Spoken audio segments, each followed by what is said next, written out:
ഇന്ന് നമ്മൾ നോക്കാൻ പോകുന്നത് 2/11/2024 PSC നടത്തിയ ലാസ്റ്റ് ഗ്രേഡ് സർവന്റ് എക്സാമിന്റെ ക്വസ്റ്റ്യൻ പേപ്പർ ആണ്. ക്വസ്റ്റ്യൻ പേപ്പർ കോഡ് വരുന്നത് 151/2024. അപ്പം ഒന്നാമത്തെ ക്വസ്റ്റ്യൻ, നീരജ് ചോപ്ര 2024 പാരീസ് ഒളിമ്പിക്സിൽ മെഡൽ നേടിയ ഇനം ഏതാണ്?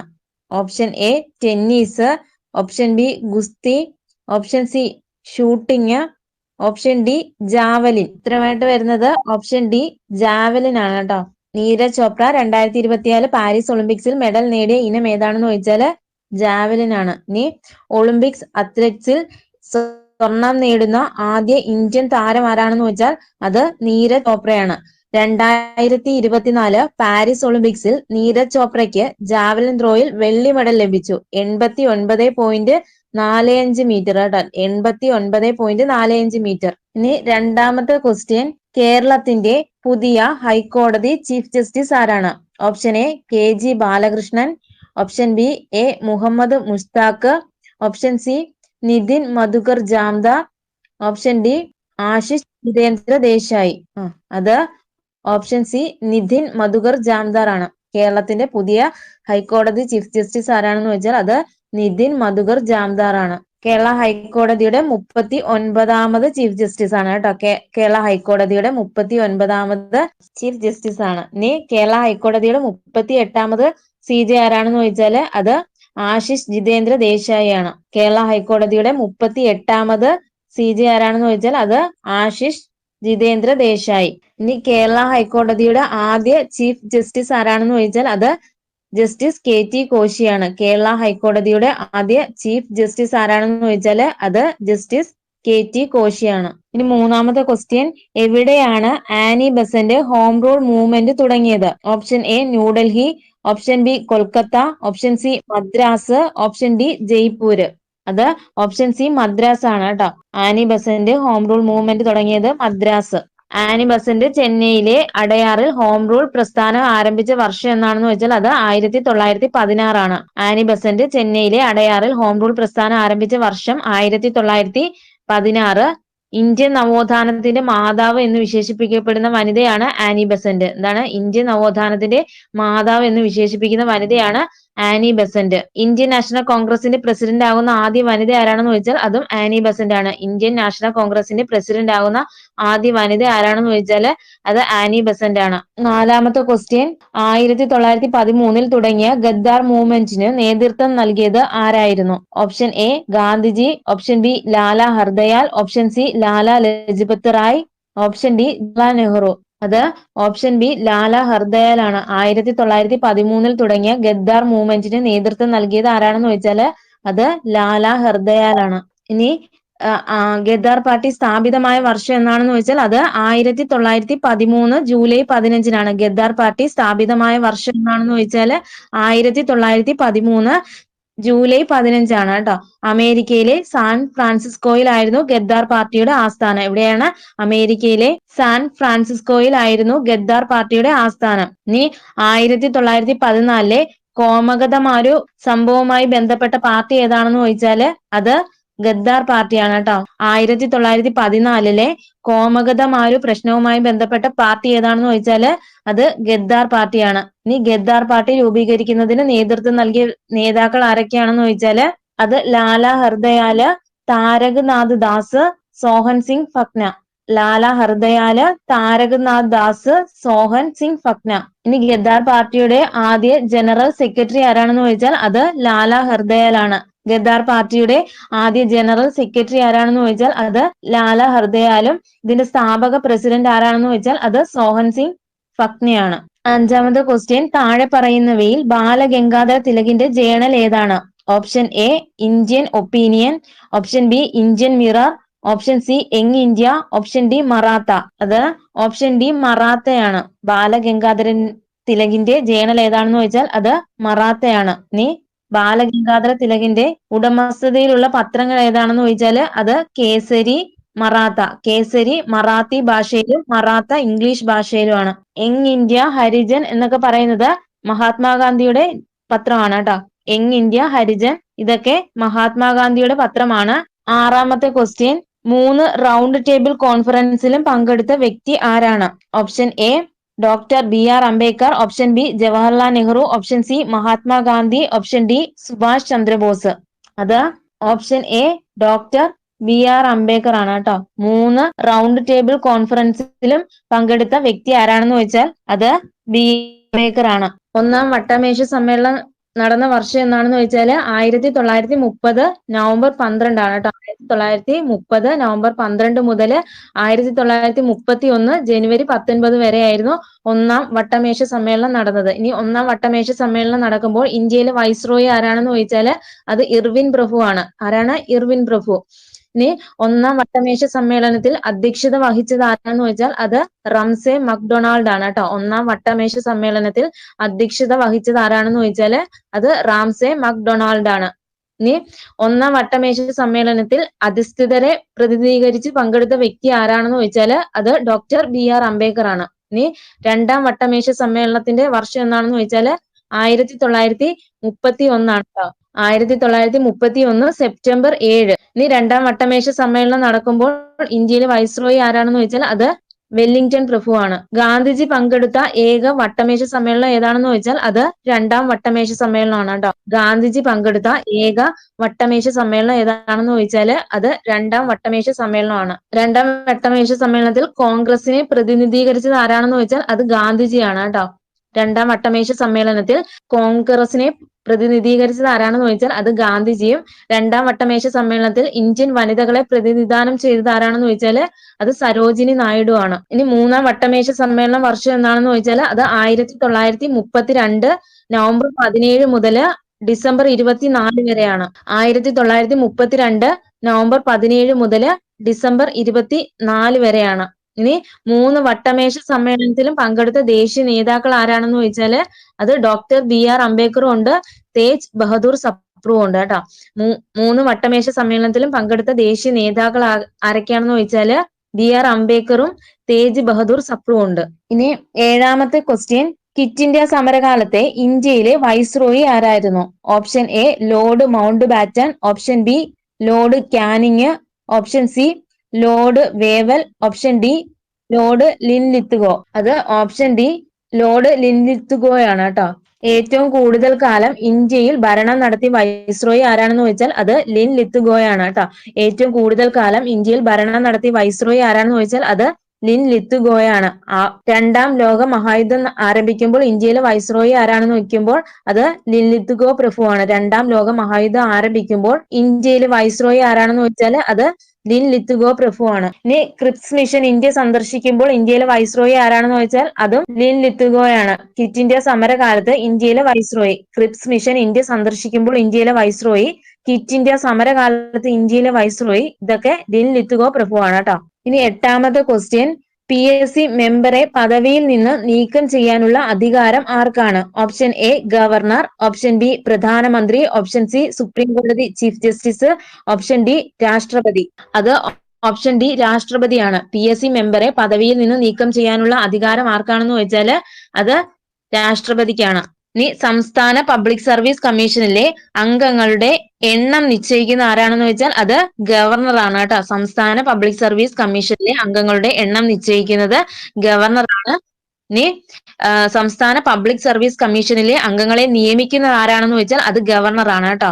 സംസ്ഥാന പബ്ലിക് സർവീസ് കമ്മീഷനുകൾ വാർഷിക റിപ്പോർട്ട് സമർപ്പിക്കേണ്ടത് അത് ഗവർണർക്കാണ്. എന്നാല് PSC മെമ്പറെ പദവിയിൽ നിന്ന് നീക്കം ചെയ്യാനുള്ള അധികാരം ആർക്കാണെന്ന് ചോദിച്ചാൽ അത് രാഷ്ട്രപതിക്കാണ്. ഇനി 9ാമത്തെ ക്വസ്റ്റ്യൻ, മൗലിക കടമകൾ ഇന്ത്യൻ ഭരണഘടന എവിടെ നിന്നാണ് കടമെടുത്തത്? Option A USA, option B France, option C Soviet Union, option D Britain. അത് ഓപ്ഷൻ സി സോവിയറ്റ് യൂണിയൻ ആണ്. മൗലിക കടമകൾ ഇന്ത്യൻ ഭരണഘടന കടമെടുത്തിരിക്കുന്നത് സോവിയറ്റ് യൂണിയൻ ആണ്. ഇനി ഭരണഘടന ഭേദഗതി എന്ന ആശയം എവിടെ നിന്നാണ് കടമെടുത്തത്? ഭരണഘടന ഭേദഗതി എന്ന ആശയം എവിടെ നിന്നാണ്? അത് ദക്ഷിണാഫ്രിക്കയാണ് കേട്ടോ. ഭരണഘടന ഭേദഗതി എന്ന ആശയം ദക്ഷിണാഫ്രിക്കയാണ്. ഇനി സ്വതന്ത്രമായ നീതിന്യായ വ്യവസ്ഥ എവിടെ നിന്നാണ്? സ്വതന്ത്രമായിട്ടുള്ള നീതിന്യായ വ്യവസ്ഥ കടമെടുത്തത് എവിടെ നിന്നാണെന്ന് ചോദിച്ചാൽ അത് USA ആണ് കേട്ടോ. ഇനി രാഷ്ട്രപതിയുടെ തിരഞ്ഞെടുപ്പ് എവിടെ നിന്നാണ് കടമെടുത്തതെന്ന് ചോദിച്ചാൽ അത് അയർലൻഡ് ആണ്. രാഷ്ട്രപതിയുടെ തിരഞ്ഞെടുപ്പ് എവിടെ നിന്നാണ് കടമെടുത്തതെന്ന് ചോദിച്ചാൽ അത് അയർലൻഡ് ആണ്. ഇനി 10ാമത്തെ ക്വസ്റ്റ്യൻ, രാജ്യസഭ വൈസ് ചെയർമാൻ ആകേണ്ട പ്രായം എത്ര വയസ്സാണ്? രാജ്യസഭ വൈസ് ചെയർമാനാകേണ്ട പ്രായം എത്ര വയസ്സാണ്? Option A 25, option B 35, option C 30, option D 21. അത് സി 30 കേട്ടോ. രാജ്യസഭ വൈസ് ചെയർമാനാകേണ്ട പ്രായം 30. ഈ പ്രധാന സ്ഥാനങ്ങളിലേക്ക് മത്സരിക്കാൻ വേണ്ട കുറഞ്ഞ പ്രായമാണ് രാഷ്ട്രപതി. രാഷ്ട്രപതിക്ക് എത്രയാണ്? 35 വയസ്സാണ് കേട്ടോ. രാഷ്ട്രപതി തിരഞ്ഞെടുപ്പിൽ മത്സരിക്കാനുള്ള പ്രായം എത്രയാണെന്ന് വെച്ചാൽ അത് 35 ആണ്. ഉപരാഷ്ട്രപതി 35 വയസ്സ്, ഗവർണർ ആണെങ്കിൽ 35 വയസ്സ്, ലോക്സഭാ അംഗം, നിയമസഭാ അംഗം ഒക്കെ ആണെങ്കിൽ 25 വയസ്സാണ്. ലോക്സഭാ അംഗം, നിയമസഭ ആണെങ്കിൽ 25 വയസ്സ്. ഇനി 11ാമത്തെ ക്വസ്റ്റ്യൻ, ഭരണഘടനാ ഡ്രാഫ്റ്റിംഗ് കമ്മിറ്റിയിൽ അംഗമല്ലാത്ത ആൾ ആരാണ്? Option A doctor BR Ambedkar, option B Alladi Krishnaswamy Iyer, option C KM Munshi, option D doctor Rajendra Prasad. അത് option D doctor Rajendra Prasad ആണ്. 22 കമ്മിറ്റികൾ അടങ്ങിയ ഭരണഘടനാ നിർമ്മാണ സഭയിലെ പ്രധാന കമ്മിറ്റി ഏതാണെന്ന് ചോദിച്ചാല് അത് ഡ്രാഫ്റ്റിംഗ് കമ്മിറ്റിയാണ്. ഇനി ഡ്രാഫ്റ്റിംഗ് കമ്മിറ്റിയെ നിയമിച്ചത് എന്നാണെന്ന് ചോദിച്ചാല് അത് 1947 ഓഗസ്റ്റ് 29 കേട്ടോ. ഡ്രാഫ്റ്റിംഗ് നിയമിച്ചത് 1947 ഓഗസ്റ്റ് 29. ആകെ അംഗങ്ങൾ എത്ര പേരാണ്? അത് 7 കേട്ടോ. ആകെ അംഗങ്ങൾ ഡ്രാഫ്റ്റിംഗ് കമ്മിറ്റിയിലെ ആകെ അംഗങ്ങൾ 7 പേരാണ്. ആരൊക്കെയാണ്? ഡോക്ടർ BR അംബേദ്കർ, ചെയർമാൻ ആയിട്ടുള്ള doctor BR Ambedkar, KM Munshi, Muhammad Saadulla, Alladi Krishnaswamy Iyer, N Gopalaswami Ayyangar, BN Mittal. അദ്ദേഹം രാജിവെച്ചതിനെ തുടർന്ന് പിന്നീട് വന്നത് ആരാണ്? N മാധവറാവു ആണ് കേട്ടോ. പിന്നെ അടുത്ത ആളെന്ന് വെച്ചാൽ DP കെയ്ത്താന്. അദ്ദേഹത്തിന്റെ മരണശേഷം TT കൃഷ്ണമാചാരി. ഇത്രയും പേരായിരുന്നു പ്രധാന അംഗങ്ങള്. ഇനി 12ാമത്തെ ക്വസ്റ്റ്യൻ, മതസ്വാതന്ത്ര്യത്തിനുള്ള വ്യക്തിയുടെ അവകാശം സംരക്ഷിക്കുന്ന ഭരണഘടനാ അനുച്ഛേദം ഏതാണ്? ക്വസ്റ്റ്യൻ ഒന്നുകൂടെ പറയാം. മതസ്വാതന്ത്ര്യത്തിനുള്ള വ്യക്തിയുടെ അവകാശം സംരക്ഷിക്കുന്ന ഭരണഘടനാ അനുച്ഛേദം ഏതാണ്? ഓപ്ഷൻ എ അനുച്ഛേദം 35, ഓപ്ഷൻ ബി അനുച്ഛേദം 14, ഓപ്ഷൻ സി അനുച്ഛേദം 21, ഓപ്ഷൻ ഡി അനുച്ഛേദം 25. അത് ഓപ്ഷൻ ഡി അനുച്ഛേദം 25 ആണ്. എന്താണ്? മതസ്വാതന്ത്ര്യത്തിനുള്ള വ്യക്തിയുടെ അവകാശം സംരക്ഷിക്കുന്ന ഭരണഘടനാ അനുച്ഛേദം ഏതാണെന്ന് ചോദിച്ചാല് അത് അനുച്ഛേദം 25 ആണ്. ഇനി മൗലിക അവകാശങ്ങളുടെ അടിത്തറ എന്ന് അറിയപ്പെടുന്ന ഭരണഘടനാ വകുപ്പ് ഏതാണ്? അത് അനുച്ഛേദം 21 ആണ് കേട്ടോ. മൗലിക അവകാശങ്ങളുടെ അടിത്തറ എന്നറിയപ്പെടുന്ന ഭരണഘടനാ വകുപ്പ് ഏതാണെന്ന് വെച്ചാല് അത് അനുച്ഛേദം 21 ആണ്. ഭരണഘടനാ പ്രതിവിധിക്കുള്ള വ്യവസ്ഥകൾ നടപ്പിലാക്കുന്ന നിയമനിർമ്മാണത്തെ കുറിച്ച് പ്രതിപാദിക്കുന്ന വകുപ്പ് ഏതാണെന്ന് ചോദിച്ചാൽ അത് അനുച്ഛേദം 35 ആണ്. ഭരണഘടനാ പ്രതിവിധിക്കുള്ള വ്യവസ്ഥകൾ നടപ്പിലാക്കാനുള്ള നിയമനിർമ്മാണത്തെ കുറിച്ച് പ്രതിപാദിക്കുന്ന വകുപ്പ് ഏതാണെന്ന് ചോദിച്ചാല് അത് അനുച്ഛേദം 35 ആണ്. ഇനി 13ാമത്തെ ക്വസ്റ്റ്യൻ, രണ്ടാം ബർദോളി എന്നറിയപ്പെടുന്ന കേരളത്തിലെ പ്രദേശം ഏതാണ്? Option A Kollam, option B Payyanur, option C Alappuzha, option D Ponnani. അത് ഓപ്ഷൻ ബി പയ്യന്നൂരാണ്. ഇനി രണ്ടാം ബർദോളി എന്നറിയപ്പെടുന്ന കേരളത്തിലെ പ്രദേശം ഏതാണെന്ന് ചോദിച്ചാല് അത് പയ്യന്നൂരാണ് കേട്ടോ. കേളപ്പന്റെ നേതൃത്വത്തിൽ ഉപ്പു സത്യാഗ്രഹം എവിടെയാണെന്ന് ചോദിച്ചാല് അത് പയ്യന്നൂരിലെ ഉളിയത്ത് കടവാണ്. കേളപ്പന്റെ നേതൃത്വത്തിൽ ഉപ്പു സത്യാഗ്രഹം നടന്ന സ്ഥലം എവിടെയാണെന്ന് ചോദിച്ചാൽ അത് പയ്യന്നൂരിലെ ഉളിയത്ത് കടവാണ് കേട്ടോ. കേരളത്തിലെ ഉപ്പു സത്യാഗ്രഹ സ്മാരകം സ്ഥിതി ചെയ്യുന്നത് എവിടെയാണ്? കേരളത്തിലെ ഉപ്പു സത്യാഗ്രഹ സ്മാരകം സ്ഥിതി ചെയ്യുന്ന സ്ഥലം എവിടെയാണെന്ന് ചോദിച്ചാല് അത് ഉളിയത്ത് കടവ് പയ്യന്നൂരാണ്. ഇനി 14ാമത്തെ ക്വസ്റ്റ്യൻ, 1936 ക്ഷേത്രപ്രവേശന വിളംബരം നടത്തിയ തിരുവിതാംകൂർ രാജാവ് ആരാണ്? Option A Sreemoolam Thirunal, option B Ayilyam Thirunal, option C Swathi Thirunal, option D Shri Chithira Thirunal Balarama Varma. അത് ഓപ്ഷൻ ഡി ശ്രീ ചിത്തിര തിരുനാൾ ബാലരാമവർമ്മയാണ് കേട്ടോ. 1936 ക്ഷേത്രപ്രവേശന വിളംബരം നടത്തിയ തിരുവിതാംകൂർ രാജാവ് ആരാണെന്ന് ചോദിച്ചാല് അത് ശ്രീ ചിത്തിര തിരുനാൾ ബാലരാമവർമ്മയാണ്. ഇനി ക്ഷേത്രപ്രവേശന വിളംബരം നടന്ന തീയതി എന്നാണെന്ന് ചോദിച്ചാൽ അത് 1936 നവംബർ 12-നാണ് കേട്ടോ. ക്ഷേത്രപ്രവേശന വിളംബരം നടന്ന തീയതി എന്നാണെന്ന് ചോദിച്ചാല് 1936 നവംബർ 12-നാണ്. ഇനി ക്ഷേത്രപ്രവേശന വിളംബരം എഴുതി തയ്യാറാക്കിയ വ്യക്തി ആരാണ്? ക്ഷേത്രപ്രവേശന വിളംബരം എഴുതി തയ്യാറാക്കിയ വ്യക്തി അത് ഉള്ളൂർ എസ് പരമേശ്വരനാണ് കേട്ടോ. ഉള്ളൂർ എസ് പരമേശ്വരനാണ്. ആധുനിക കാലത്തെ രക്തരഹിതവും അക്രമരഹിതവുമായ വിപ്ലവം എന്ന് ക്ഷേത്രപ്രവേശന വിളംബരത്തെ വിശേഷിപ്പിച്ച വ്യക്തി ആരാണെന്ന് വെച്ചാൽ അത് സി രാജഗോപാലാചാര്യാണ് കേട്ടോ. ആധുനിക കാലത്തെ രക്തരഹിതവും അക്രമരഹിതവുമായ വിപ്ലവം എന്ന് ക്ഷേത്രപ്രവേശന വിളംബരത്തെ വിശേഷിപ്പിച്ച വ്യക്തി ആരാണെന്ന് ചോദിച്ചാല് അത് സി രാജഗോപാലാചാര്യാണ്. ഇനി 15ാമത്തെ ക്വസ്റ്റ്യൻ, ആരുടെ അഭ്യർത്ഥന മാനിച്ചുകൊണ്ടാണ് 1932 ഒക്ടോബർ 2-ന് കേളപ്പൻ ഗുരുവായൂർ സത്യാഗ്രഹം അവസാനിപ്പിച്ചത്? Option A Mannathu Padmanabhan, option B A.K. Gopalan, option C Gandhiji, option D T.K. Madhavan. അത് ഓപ്ഷൻ സി ഗാന്ധിജിയാണ് കേട്ടോ.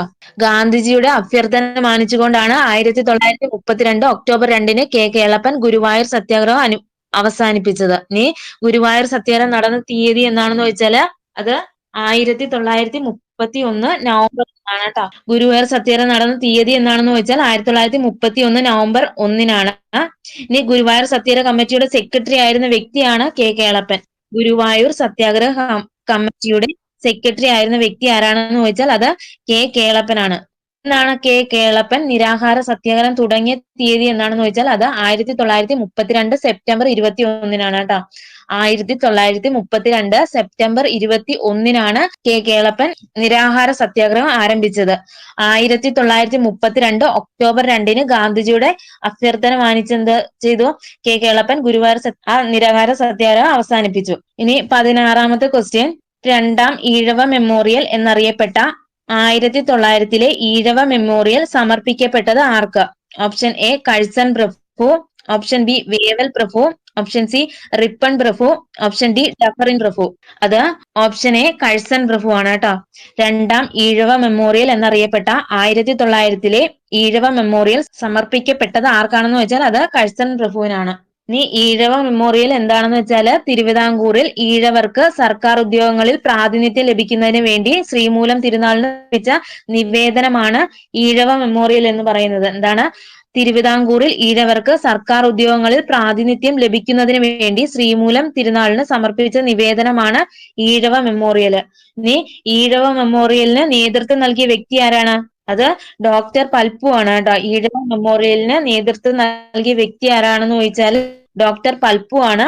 ഈഴവ മെമ്മോറിയൽ സമർപ്പിക്കപ്പെട്ടത് എന്നാണെന്ന് ചോദിച്ചാൽ അത് 1896 സെപ്റ്റംബർ കേട്ടോ. ഈഴവ മെമ്മോറിയൽ സമർപ്പിക്കപ്പെട്ടത് എന്നാണെന്ന് ചോദിച്ചാല് 1896 സെപ്റ്റംബർ 3. ഇനി ഈഴവ മെമ്മോറിയലിൽ ഒപ്പുവെച്ചവരുടെ എണ്ണം എത്രയാണെന്ന് വെച്ചാൽ അത് 13,176 ആണ് കേട്ടോ. ഈഴവ മെമ്മോറിയല് ഒപ്പുവെച്ചവരുടെ എണ്ണം എത്രയാണെന്ന് ചോദിച്ചാല് അത് 13,176. ഇനി രണ്ടാം ഈഴവ മെമ്മോറിയൽ സമർപ്പിക്കപ്പെട്ടത് കഴ്സൺ പ്രഭുവിനാണ് 1900. ഇനി രണ്ടാം ഈഴവ മെമ്മോറിയലിന് നേതൃത്വം നൽകിയത് ആരാണെന്ന് ചോദിച്ചാൽ അത് ഡോക്ടർ പൽപ്പു ആണ്. രണ്ടാം ഈഴവ മെമ്മോറിയലിന് നേതൃത്വം നൽകിയ വ്യക്തിയാണ് ഡോക്ടർ പൽപ്പു. ഇനി 17ാമത്തെ ക്വസ്റ്റ്യൻ ക്യാൻസൽ ആണ്. ഇനി 18ാമത്തെ ക്വസ്റ്റ്യൻ, താഴെ പറയുന്നവയിൽ ഇന്ത്യയുടെ സാമ്പത്തിക ആസൂത്രണവുമായി ബന്ധപ്പെട്ട് ശരിയല്ലാത്ത പ്രസ്താവന ഏത്? ഈ ക്വസ്റ്റ്യനും ക്യാൻസൽ ആണ്. എന്നാലും നമുക്കിതൊന്ന് നോക്കാം. 1950 ആസൂത്രണ കമ്മീഷൻ നിലവിൽ വന്നത്. ശരിയാണോ? ഇനി ഓപ്ഷൻ ബി പറയുന്നു ഒന്നാം പഞ്ചവത്സര പദ്ധതി ഇന്ത്യക്ക് ഭക്ഷ്യ സ്വയം പര്യാപ്തത ഉദ്ദേശിച്ചിട്ടുള്ളതായിരുന്നു. സി പറയുന്നത് അമേരിക്കൻ മോഡൽ ആയിരുന്നു ഇന്ത്യയുടെ പഞ്ചവത്സര പദ്ധതി.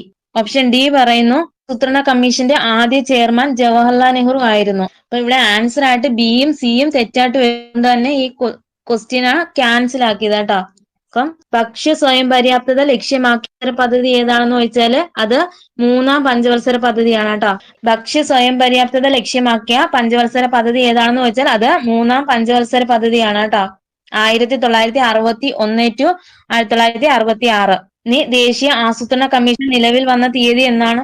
ദേശീയ ആസൂത്രണ കമ്മീഷൻ നിലവിൽ വന്ന തീയതി എന്നാണെന്ന് വെച്ചാൽ അത് 1950 മാർച്ച് 15 കേട്ടോ. 1950 മാർച്ച് 15. റഷ്യയെ മാതൃകയാക്കിയാണ് ഇന്ത്യയിൽ പഞ്ചവത്സര പദ്ധതി നടപ്പിലാക്കിയിട്ടുള്ളത്. എന്താണ്? റഷ്യയെ മാതൃകയാക്കിയാണ് ഇന്ത്യയിലെ പഞ്ചവത്സര പദ്ധതി നടപ്പിലാക്കിയിട്ടുള്ളത് കേട്ടോ. ഇനി ദേശീയ ആസൂത്രണ കമ്മീഷന്റെ ആദ്യ അധ്യക്ഷൻ ആരാണെന്ന് ചോദിച്ചാല് അത് ജവഹർലാൽ നെഹ്റു, അവസാന അധ്യക്ഷൻ നരേന്ദ്രമോദിയാണ് കേട്ടോ. ദേശീയ ആസൂത്രണ കമ്മീഷന്റെ ആദ്യ അധ്യക്ഷൻ ജവഹർലാൽ നെഹ്റുവും അവസാന അധ്യക്ഷൻ നരേന്ദ്രമോദിയാണ് കേട്ടോ. 19ാമത്തെ ക്വസ്റ്റ്യൻ, ഐക്യരാഷ്ട്ര സംഘടനയുടെ ലോക സന്തോഷ സൂചികയിൽ ഇന്ത്യയുടെ സ്ഥാനം 126 എത്ര രാജ്യങ്ങളെയാണ് ഈ വിഷയത്തിൽ പഠന വിധേയമാക്കിയത്?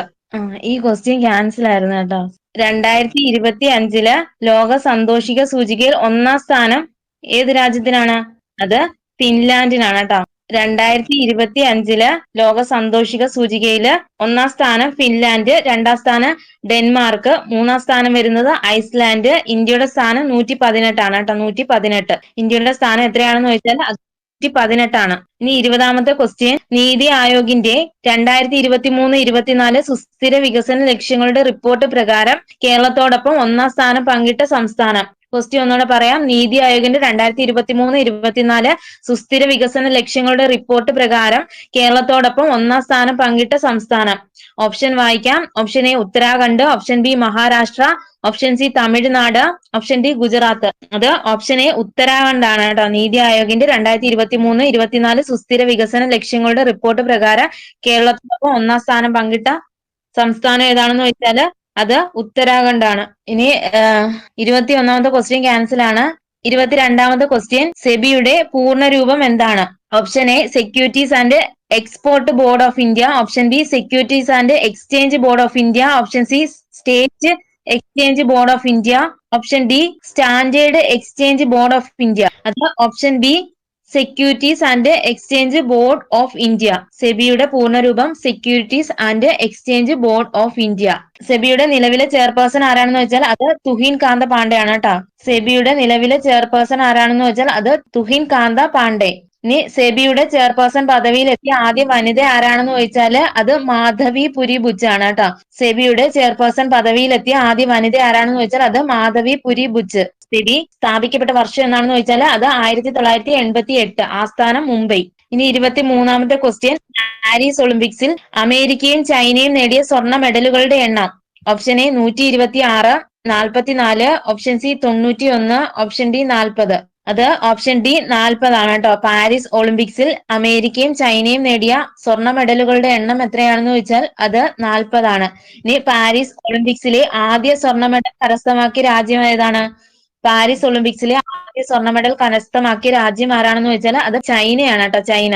പാരീസ് ഒളിമ്പിക്സിൽ ഇന്ത്യയുടെ സ്ഥാനം എത്രയാണെന്ന് വെച്ചാൽ 71 ആണ്. പാരീസ് ഒളിമ്പിക്സിൽ ഇന്ത്യയുടെ സ്ഥാനം എത്രയാണെന്ന് ചോദിച്ചാല് അത് 71 ആണ് കേട്ടോ. ഇനി 24ാമത്തെ ക്വസ്റ്റ്യൻ. അഗ്നി, സൂര്യ, ഇന്ത്യൻ പ്രതിരോധത്തിന്റെ ഭാഗമായ ഈ പേരുകൾ താഴെ പറയുന്നവയിൽ ഏതുമായി ബന്ധപ്പെട്ടതാണ്? ഓപ്ഷൻ എ വിമാനവാഹിനി കപ്പൽ, ഓപ്ഷൻ ബി അന്തർവാഹിനി കപ്പൽ, ഓപ്ഷൻ സി യുദ്ധവിമാനം, ഓപ്ഷൻ ഡി മിസൈല്. അത് ഓപ്ഷൻ ഡി മിസൈൽ ആണ് കേട്ടോ. അഗ്നി, സൂര്യ, ഇന്ത്യൻ പ്രതിരോധത്തിന്റെ ഭാഗമായ ഈ പേരുകൾ എന്തുമായി ബന്ധപ്പെട്ടതാണെന്ന് ചോദിച്ചാൽ അത് മിസൈൽ ആണ് കേട്ടോ. ഇന്ത്യയുടെ മധ്യദൂര ഭൂഖണ്ഡാന്തര ഭൂതല മിസൈൽ ഏതാണെന്ന് ചോദിച്ചാൽ അത് അഗ്നിയാണ് കേട്ടോ. ഇന്ത്യയുടെ മധ്യദൂര ഭൂഖണ്ഡാന്തര ഭൂതല മിസൈൽ ഏതാണെന്ന് ചോദിച്ചാൽ അത് അഗ്നിയാണ് കേട്ടോ. ഇനി 25ാമത്തെ ക്വസ്റ്റ്യൻ. ഉപദ്വീപീയ പീഠഭൂമിയെ സംബന്ധിച്ച തെറ്റായ പ്രസ്താവന ഏത്? ഒന്നാമത്തെ പ്രസ്താവന ഉയരം കൂടിയ ഭാഗം മഹാബലേശ്വർ. രണ്ടാമത്തെ പ്രസ്താവന ഇതിന്റെ ഭാഗമാണ് ഡെക്കാൻ പീഠഭൂമി.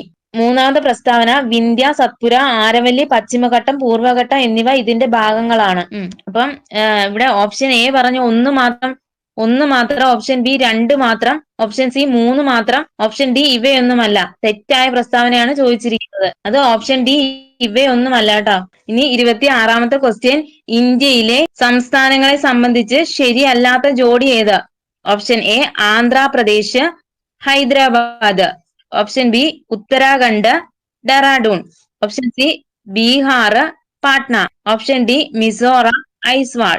ഇവിടെ ആൻസർ ആയിട്ട് വരുന്നത് ഓപ്ഷൻ എ ആണ്, ആന്ധ്രാപ്രദേശ്, ഹൈദരാബാദ്. സംസ്ഥാനങ്ങളും തലസ്ഥാനങ്ങളും ആണ് ചോദിച്ചിരിക്കുന്നത്. അപ്പം ആന്ധ്രാപ്രദേശിന്റെ തലസ്ഥാനം എവിടെയാണ്? അത് അമരാവതിയാണ് കേട്ടോ. ആന്ധ്രാപ്രദേശിന്റെ തലസ്ഥാനം എവിടെയാണെന്ന് ചോദിച്ചാല് അത് അമരാവതിയാണ്. ഉത്തരാഖണ്ഡിന്റെ തലസ്ഥാനം ഡെറാഡൂൺ, ബീഹാർ പാട്ന, മിസോറാം ഐസ്വാൾ. 27ാമത്തെ ക്വസ്റ്റ്യൻ. ഇന്ത്യയെ സംബന്ധിച്ച് ശരിയായ പ്രസ്താവനകൾ ഏതെല്ലാം? ഒന്നാമത്തെ പ്രസ്താവന ലോകരാജ്യങ്ങളിൽ വലിപ്പത്തിൽ ഇന്ത്യയുടെ സ്ഥാനം 7 ആണ്. രണ്ടാമത്തെ പ്രസ്താവന ഇന്ത്യയിൽ 29 സംസ്ഥാനങ്ങളും 6 കേന്ദ്രഭരണ പ്രദേശങ്ങളുമാണ് നിലവിലുള്ളത്. മൂന്നാമത്തെ പ്രസ്താവന ഇന്ത്യയുടെ ഹൃദയം എന്നറിയപ്പെടുന്ന സംസ്ഥാനം മധ്യപ്രദേശാണ്. ഇവിടെ ആൻസർ ആയിട്ട് വരുന്ന ഓപ്ഷൻ സി 1ഉം 3ഉം ആണ് കേട്ടോ. ലോകരാജ്യങ്ങളിൽ വലിപ്പത്തിൽ ഇന്ത്യയുടെ സ്ഥാനം 7 ആണ്. ഇന്ത്യയുടെ ഹൃദയം എന്നറിയപ്പെടുന്ന സംസ്ഥാനം മധ്യപ്രദേശാണ് കേട്ടോ. അപ്പം ഇന്ത്യയില് 28 സംസ്ഥാനങ്ങളും 8 കേന്ദ്രഭരണ പ്രദേശങ്ങളുമാണ് നിലവിലുള്ളത്. ഇനി 28ാമത്തെ ക്വസ്റ്റ്യൻ. ഉത്തരപർവ്വത മേഖലയെ സംബന്ധിച്ച് തെറ്റായ പ്രസ്താവന ഏത്? ഒന്നാമത്തെ പ്രസ്താവന ഉത്തരപർവ്വത മേഖലയിൽ സ്ഥിതി ചെയ്യുന്ന പർവ്വതനിരകളുടെ അടിസ്ഥാനത്തിൽ ട്രാൻസ് ഹിമാലയം, ഹിമാലയം, പൂർവാചൽ എന്നിങ്ങനെ തിരിച്ചിരിക്കുന്നു. രണ്ടാമത്തെ പ്രസ്താവന പറയുന്നു ഭൂമിശാസ്ത്രപരമായ പ്രത്യേകതകളുടെ അടിസ്ഥാനത്തിൽ ഹിമാലയൻ നിരകളെ ശിവാലിക്, ഹിമാചൽ, ഹിമാദ്രി എന്നിങ്ങനെ തിരിച്ചിരിക്കുന്നു. മൂന്നാമത്തെ പ്രസ്താവന എവറസ്റ്റ് പോലുള്ള വമ്പൻ പർവ്വതങ്ങൾ സ്ഥിതി ചെയ്യുന്നത് സിവാലിക്കിലാണ്. നാലാമത്തെ പ്രസ്താവന നാഗ, ഖാസി, ഗാരോ കുന്നുകൾ പൂർവാചലിൽ സ്ഥിതി ചെയ്യുന്നു. ഇവിടെ ആൻസർ ആയിട്ട് വരുന്നത് ഓപ്ഷൻ സി 3 മാത്രമാണ് തെറ്റായിട്ടുള്ള പ്രസ്താവന. എന്താണ്? ഉത്തരപർവ്വത മേഖലയിൽ സ്ഥിതി ചെയ്യുന്ന പർവ്വതനിരകളുടെ അടിസ്ഥാനത്തിൽ ട്രാൻസ് ഹിമാലയം, ഹിമാലയം, പൂർവാചൽ എന്നിങ്ങനെ ഉത്തരപർവ്വത മേഖലയെ തിരിച്ചിരിക്കുന്നു കേട്ടോ. ഉത്തരപർവ്വത മേഖലയിൽ സ്ഥിതി ചെയ്യുന്ന പർവ്വതനിരകളുടെ അടിസ്ഥാനത്തിൽ ട്രാൻസ് ഹിമാലയം, ഹിമാലയം, പൂർവാചൽ എന്നിങ്ങനെ തിരിച്ചിരിക്കുന്നു. ഇനി ഭൂമിശാസ്ത്രപരമായ പ്രത്യേകതകളുടെ അടിസ്ഥാനത്തിൽ ഹിമാലയൻ നിരകളെ ശിവാലിക്, ഹിമാചൽ, ഹിമാദ്രി എന്നിങ്ങനെ തിരിച്ചിരിക്കുന്നു. നാഗ, ഖാസി, ഗാരോ കുന്നുകൾ പൂർവാചലിൽ സ്ഥിതി ചെയ്യുന്നു. ഇനി ഇന്ത്യയുടെ വടക്ക് സ്ഥിതി ചെയ്യുന്ന പർവ്വതനിരകൾ ഏതാണ്? ഇന്ത്യയുടെ വടക്ക് സ്ഥിതി ചെയ്യുന്ന പർവ്വതനിരകൾ ഏതാണെന്ന് ചോദിച്ചാല് അത് ഉത്തരപർവ്വത മേഖലയാണ് കേട്ടോ. ഉത്തരപർവ്വത മേഖല. കാരക്കോറം, ലഡാക്ക്, സസ്കർ എന്നീ പർവ്വതനിരകൾ ഉൾപ്പെട്ടിരിക്കുന്ന ഉത്തരപർവ്വത മേഖല അറിയപ്പെടുന്ന പേരാണ് ട്രാൻസ് ഹിമാലയം. കാരക്കോറം, ലഡാക്ക്, സസ്കർ എന്നീ പർവ്വതനിരകൾ ഉൾപ്പെട്ടിരിക്കുന്ന ഉത്തരപർവ്വത മേഖല അറിയപ്പെടുന്ന പേരാണ് ട്രാൻസ് ഹിമാലയം. ഇനി ഇന്ത്യയിലെ ഏറ്റവും ഉയരം കൂടിയ കൊടുമുടിയായ മൗണ്ട് കേറ്റു സ്ഥിതി ചെയ്യുന്ന മലനിരകൾ എവിടെയാണ്? ഇന്ത്യയിലെ ഏറ്റവും ഉയരം കൂടിയ കൊടുമുടിയായ മൗണ്ട് കേറ്റു സ്ഥിതി ചെയ്യുന്ന പർവ്വതനിര ഏതാണെന്ന് ചോദിച്ചാൽ അത് കാരക്കോറം ആണ് കേട്ടോ. ഹിമാലയത്തിലെ ഏറ്റവും ഉയരം കൂടിയ പർവ്വതനിരയാണ് ഹിമാദ്രി. എന്താണ്? ഹിമാലയത്തിലെ ഏറ്റവും ഉയരം കൂടിയ പർവ്വതനിര ഏതാണെന്ന് ചോദിച്ചാല് അത് ഹിമാദ്രിയാണ് കേട്ടോ. എവറസ്റ്റ്, കാഞ്ചൻജംഗ, നംഗപർവ്വതം, നന്ദാദേവി തുടങ്ങിയ കൊടുമുടികൾ സ്ഥിതി ചെയ്യുന്ന ഉത്തരപർവ്വത മേഖല ഏതാണെന്ന് വെച്ചാൽ അത് ഹിമാദ്രിയിലാണ് കേട്ടോ. എവറസ്റ്റ്, കാഞ്ചൻജംഗ, നംഗപർവ്വതം, നന്ദാദേവി തുടങ്ങിയ കൊടുമുടികൾ സ്ഥിതി ചെയ്യുന്ന ഉത്തരപർവ്വത മേഖല ഏതാണെന്ന് വെച്ചാൽ അത് ഹിമാദ്രിയാണ്. 29ാമത്തെ ക്വസ്റ്റ്യൻ, പാകിസ്ഥാനുമായി അതിർത്തി പങ്കിടുന്ന ഇന്ത്യൻ സംസ്ഥാനങ്ങളിൽ ഉൾപ്പെടാത്തത്? Option A Rajasthan, option B Punjab, option C Haryana, option D Gujarat. അത് ഓപ്ഷൻ സി ഹരിയാനയാണ് കേട്ടോ. പാകിസ്ഥാനുമായി അതിർത്തി പങ്കിടുന്ന ഇന്ത്യൻ സംസ്ഥാനങ്ങളിൽ ഉൾപ്പെടാത്തത്. പാകിസ്ഥാനുമായി അതിർത്തി പങ്കിടുന്ന ഇന്ത്യൻ സംസ്ഥാനങ്ങളിൽ ഉൾപ്പെടാത്തത് ഏതാണെന്ന് ചോദിച്ചാൽ അത് ഹരിയാനയാണ്. ഇനി പാകിസ്ഥാനുമായി ഏറ്റവും കൂടുതൽ അതിർത്തി പങ്കിടുന്ന ഇന്ത്യൻ സംസ്ഥാനം ഏതാണ്? പാകിസ്ഥാനുമായി ഏറ്റവും കൂടുതൽ അതിർത്തി പങ്കിടുന്ന ഇന്ത്യൻ സംസ്ഥാനം ഏതാണെന്ന് ചോദിച്ചാൽ അത് രാജസ്ഥാനാണ് കേട്ടോ. ഇന്ത്യയും പാകിസ്ഥാനെയും വേർതിരിക്കുന്ന അതിർത്തി രേഖ ഏതാണ്? ഇന്ത്യയെയും പാകിസ്ഥാനെയും വേർതിരിക്കുന്ന അതിർത്തി രേഖ ഏതാണ്? അത് റാഡ്ക്ലിഫ് ലൈൻ ആണ് കേട്ടോ. ഇനി 30ാമത്തെ ക്വസ്റ്റ്യൻ, കേരളത്തിലെ തദ്ദേശ സ്വയംഭരണ സ്ഥാപനങ്ങളെ സംബന്ധിച്ച് തെറ്റായ പ്രസ്താവന ഏത്? ഒന്നാമത്തെ പ്രസ്താവന, കേരളത്തിൽ 941 ഗ്രാമപഞ്ചായത്തുകളുണ്ട്. രണ്ടാമത്തെ പ്രസ്താവന, 87 മുനിസിപ്പാലിറ്റികളും 6 മുനിസിപ്പൽ കോർപ്പറേഷനുകളും ഉണ്ട്. മൂന്നാമത്തെ പ്രസ്താവന, അർദ്ധനഗര പ്രദേശങ്ങളിൽ ഭരണം നടത്തുന്നത് നഗരപഞ്ചായത്തുകളാണ്. ഇനി നാലാമത്തെ പ്രസ്താവന, നിരവധി ഗ്രാമപഞ്ചായത്തുകൾ ചേർന്നാണ് വാർഡ് പഞ്ചായത്ത്. അപ്പോൾ ആൻസർ ആയിട്ട് വരുന്നത് ഓപ്ഷൻ ഡി 4 മാത്രമാണ് തെറ്റായിട്ടുള്ളത് കേട്ടോ. അപ്പൊ ശരിയായിട്ടുള്ളത് ഒന്നുകൂടെ നോക്കാം. കേരളത്തിൽ 941 ഗ്രാമപഞ്ചായത്തുകളുണ്ട്, 87 മുനിസിപ്പാലിറ്റികളും 6 മുനിസിപ്പൽ കോർപ്പറേഷനുകളും ഉണ്ട്. അർദ്ധനഗര പ്രദേശങ്ങളിൽ ഭരണം നടത്തുന്നത് നഗരപഞ്ചായത്തുകളാണ് കേട്ടോ. നിരവധി വാർഡുകൾ ചേർന്നാണ് ഒരു ഗ്രാമപഞ്ചായത്ത്. നിരവധി വാർഡുകൾ ചേർന്നാണ് ഒരു ഗ്രാമപഞ്ചായത്ത് എന്ന് പറയുന്നത്. നിരവധി വാർഡുകൾ ചേർന്നാണ് ഒരു ഗ്രാമപഞ്ചായത്ത്. ഇനി ത്രിതല പഞ്ചായത്തി രാജ് ഘടനയുടെ അടിത്തറ എന്ന് പറയുന്നത് ഗ്രാമപഞ്ചായത്താണ് കേട്ടോ. ത്രിതല പഞ്ചായത്തി രാജ് ഘടനയുടെ അടിത്തറ എന്ന് പറയുന്നത് ഗ്രാമപഞ്ചായത്താണ്. കേരളത്തിലെ ഏറ്റവും വിസ്തൃതി കൂടിയ ഗ്രാമപഞ്ചായത്ത് ഏതാണ്? കേരളത്തിലെ ഏറ്റവും വിസ്തൃതി കൂടിയ ഗ്രാമപഞ്ചായത്ത് ഏതാണെന്ന് ചോദിച്ചാല് അത് കുമളിയാണ് കേട്ടോ. കുമളി, ഇടുക്കി. കേരളത്തിലെ ഏറ്റവും വിസ്തൃതി കൂടിയ ഗ്രാമപഞ്ചായത്ത് കുമളി, ഇടുക്കി. കേരളത്തിലെ ഏറ്റവും വിസ്തൃതി കുറഞ്ഞ ഗ്രാമപഞ്ചായത്ത് ഏതാണെന്ന് ചോദിച്ചാല് അത് വളപട്ടണമാണ് കേട്ടോ. കേരളത്തിലെ ഏറ്റവും വിസ്തൃതി കുറഞ്ഞ ഗ്രാമപഞ്ചായത്ത് ഏതാണെന്ന് ചോദിച്ചാൽ അത് വളപട്ടണം, കണ്ണൂരാണ്. കേരളത്തിലെ ഏറ്റവും തെക്കേ അറ്റത്തുള്ള പഞ്ചായത്ത് ഏതാണ്? കേരളത്തിലെ ഏറ്റവും തെക്കേ അറ്റത്തുള്ള പഞ്ചായത്ത് ഏതാണെന്ന് വെച്ചാൽ അത് പാറശാല, തിരുവനന്തപുരമാണ് കേട്ടോ. ഇനി കേരളത്തിലെ ഏറ്റവും വടക്കേ അറ്റത്തെ പഞ്ചായത്ത് ഏതാണെന്ന് വെച്ചാല് അത് മഞ്ചേശ്വരം, കാസർഗോഡ്. ഇനി 31ാമത്തെ ക്വസ്റ്റ്യൻ, കേരളത്തിന്റെ സമുദ്രതീരം സംബന്ധിച്ച പ്രസ്താവനകളിൽ ശരിയായത് ഏതെല്ലാം? ഒന്നാമത്തെ പ്രസ്താവന, കേരളത്തിന്റെ കടൽ തീരം 590 കിലോമീറ്റർ വ്യാപിച്ചു കിടക്കുന്നു. രണ്ടാമത്തെ പ്രസ്താവന, നിലവിൽ സംസ്ഥാനത്ത് 222 കടലോര മത്സ്യഗ്രാമങ്ങളുണ്ട്. മൂന്നാമത്തെ പ്രസ്താവന, മത്സ്യമേഖലയുടെ ഉന്നമനത്തിനായി പ്രവർത്തിക്കുന്ന ഒരു ഏജൻസിയാണ് കേരള ജലകൃഷി വികസന ഏജൻസി അഥവാ അഡാക്ക്. ഇവിടെ ആൻസർ ആയിട്ട് വരുന്നത് ഓപ്ഷൻ ഡി ആണ്. എല്ലാം ശരിയാണ് കേട്ടോ. കേരളത്തിലെ സമുദ്രതീരം സംബന്ധിച്ച ശരിയായിട്ട പ്രസ്താവന ഏതാണെന്ന് നോക്കാം. കേരളത്തിലെ കടൽ തീരം 590 കിലോമീറ്റർ വ്യാപിച്ചു കിടക്കുന്നു. നിലവില് സംസ്ഥാനത്ത് 222 കടലോര മത്സ്യഗ്രാമങ്ങളുണ്ട്. മൂന്നാമത്തെ പ്രസ്താവന, മത്സ്യമേഖലയുടെ ഉന്നമനത്തിനായി പ്രവർത്തിക്കുന്ന ഒരു ഏജൻസിയാണ് കേരള ജലകൃഷി വികസന ഏജൻസി അഥവാ അഡാക്ക്. കേരളത്തിലെ ഏറ്റവും കൂടുതൽ കടൽ തീരമുള്ള ജില്ല ഏതാണ്? കേരളത്തിലെ ഏറ്റവും കൂടുതൽ കടൽ തീരമുള്ള ജില്ല ഏതാണെന്ന് വെച്ചാൽ ഏതാണ്?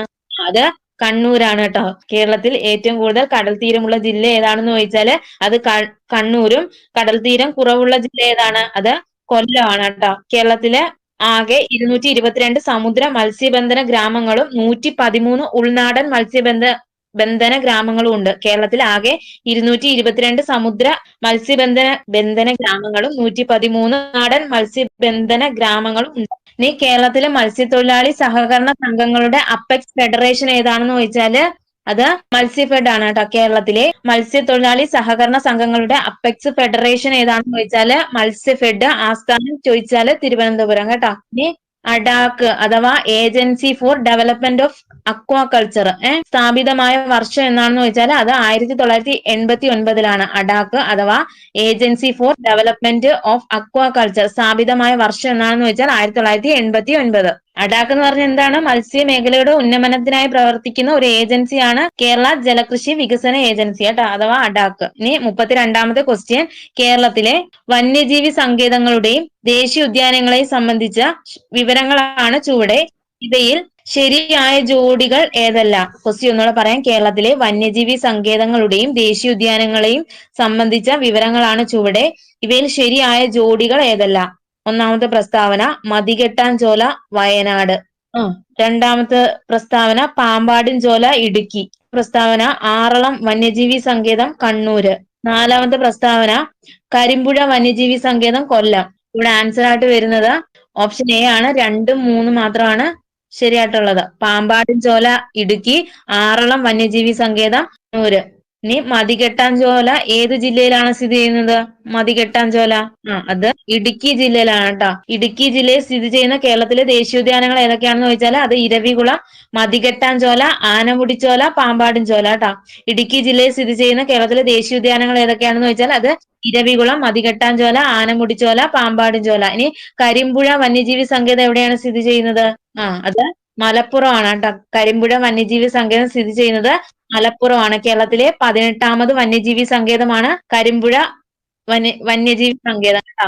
കേരളത്തിലെ ഏറ്റവും വടക്കേ അറ്റത്തായി സ്ഥിതി ചെയ്യുന്ന വന്യജീവി സങ്കേതം ഏതാണ്? കേരളത്തിന്റെ ഏറ്റവും വടക്കേ അറ്റത്തായി സ്ഥിതി ചെയ്യുന്ന വന്യജീവി സങ്കേതം അത് ആറളം വന്യജീവി സങ്കേതമാണ് കേട്ടോ. 33ാമത്തെ ക്വസ്റ്റ്യൻ, കേരളത്തെ സംബന്ധിച്ച പ്രസ്താവനകളിൽ ശരിയായവ തിരഞ്ഞെടുക്കുക. ഒന്നാമത്തെ പ്രസ്താവന മുഴുവൻ ഗ്രാമങ്ങളിലും ബാങ്കിംഗ് സേവനം ലഭ്യമാക്കിയ ഇന്ത്യയിലെ ആദ്യ സംസ്ഥാനം.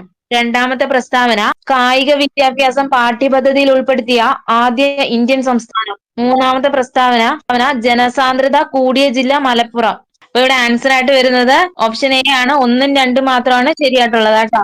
മുഴുവൻ ഗ്രാമങ്ങളിലും ബാങ്കിംഗ് സേവനം ലഭ്യമാക്കിയ ഇന്ത്യയിലെ ആദ്യ സംസ്ഥാനം ഏതാണെന്ന് ചോദിച്ചാല് അത് കേരളമാണ്. കായിക വിദ്യാഭ്യാസം പാഠ്യപദ്ധതിയിൽ ഉൾപ്പെടുത്തിയ ആദ്യ ഇന്ത്യൻ സംസ്ഥാനം ഏതാണെന്ന് ചോദിച്ചാല് അത് കേരളമാണ്. ഇനി ജനസാന്ദ്രത കൂടിയ ജില്ല ഏതാണ്? ജനസാന്ദ്രത കൂടിയ കേരളത്തിലെ ജില്ല ഏതാണെന്ന് ചോദിച്ചാൽ അത് തിരുവനന്തപുരമാണ് കേട്ടോ. തിരുവനന്തപുരം. ഇനി ജനസാന്ദ്രത കുറഞ്ഞ ജില്ല ഏതാണ്? ജനസാന്ദ്രത കുറഞ്ഞ കേരളത്തിലെ ജില്ല ഏതാണെന്ന് ചോദിച്ചാൽ അത് ഇടുക്കിയാണ് കേട്ടോ. ഇടുക്കി. 34ാമത്തെ ക്വസ്റ്റ്യൻ, കേരളത്തിലെ വിവിധ വൈദ്യുത പദ്ധതികളെ സംബന്ധിച്ച പ്രസ്താവനകളിൽ ശരിയല്ലാത്തത് ഏത്? കേരളത്തിലെ വിവിധ വൈദ്യുത പദ്ധതികളെ സംബന്ധിച്ച പ്രസ്താവനകളിൽ ശരിയല്ലാത്തത് ഏത്? ഒന്നാമത്തെ പ്രസ്താവന കേരളത്തിൽ ജലവൈദ്യുത പദ്ധതികളാണ് കൂടുതലുള്ളത്. രണ്ടാമത്തെ പ്രസ്താവന കേരളത്തിലെ വിവിധ വൈദ്യുത സ്രോതസ്സുകളാണ് താപവൈദ്യുതി, ജലവൈദ്യുതി, കാറ്റ്, സൗരവൈദ്യുതി തുടങ്ങിയവ. ഇനി മൂന്നാമത്തെ പ്രസ്താവന തിരമാലയിൽ നിന്ന് വൈദ്യുതി ഉൽപ്പാദിപ്പിക്കുന്ന കേരളത്തിന്റെ പദ്ധതിയാണ് നീണ്ടകര. നാലാമത്തെ പ്രസ്താവന പൂർണ്ണമായും വൈദ്യുതീകരിച്ച സംസ്ഥാനം എന്നറിയപ്പെടുന്നത് കേരളമാണ്. ഇവിടെ ആൻസർ ആയിട്ട് വരുന്ന ഓപ്ഷൻ സി 3 മാത്രമാണ് കേട്ടോ. അപ്പം ശരിയായ പ്രസ്താവനകൾ ഒന്നുകൂടെ നോക്കാം. കേരളത്തിൽ ജലവൈദ്യുത പദ്ധതികളാണ് കൂടുതലുള്ളത്. ഇനി കേരളത്തിലെ വിവിധ വൈദ്യുത സ്രോതസ്സുകളാണ് താപവൈദ്യുതി, ജലവൈദ്യുതി, കാറ്റ്, സൗരവൈദ്യുതി തുടങ്ങിയവ. പൂർണ്ണമായും വൈദ്യുതീകരിച്ച സംസ്ഥാനം എന്നറിയപ്പെടുന്നത് കേരളമാണ്. ഇനി ഇന്ത്യയിൽ ആദ്യമായിട്ട് തിരമാലയിൽ നിന്നും വൈദ്യുതി ഉൽപ്പാദിപ്പിക്കുന്ന നിലയം സ്ഥാപിതമായത് എവിടെയാണ്? ഇന്ത്യയിൽ ആദ്യമായി തിരമാലയിൽ നിന്നും വൈദ്യുതി ഉൽപ്പാദിപ്പിക്കുന്ന നിലയം സ്ഥാപിതമായത് അത് വിഴിഞ്ഞമാണ് കേട്ടോ. വിഴിഞ്ഞം. കേരളത്തിൽ ഏറ്റവും കൂടുതൽ ജലവൈദ്യുത പദ്ധതികൾ സ്ഥാപിച്ചിരിക്കുന്ന നദി ഏതാണ്?